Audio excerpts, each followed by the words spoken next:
بسم اللہ الرحمن الرحیم۔ حدیث نبی صلی اللہ علیہ وآلہ وسلم۔ تین آدمی ایسے ہیں جن کے فرض و نفل اللہ تعالیٰ قبول نہیں کرے گا۔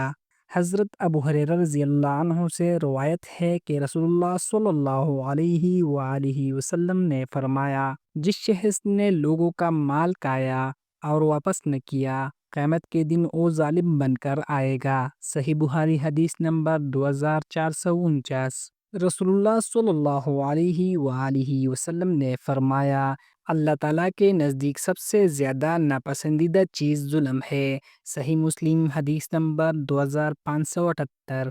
حضرت عبداللہ بن عمر رضی اللہ عنہما سے روایت ہے، رسول اللہ صلی اللہ علیہ وآلہ وسلم نے فرمایا، تین آدمیوں کے نہ فرض قبول ہوں گے اور نہ نفل۔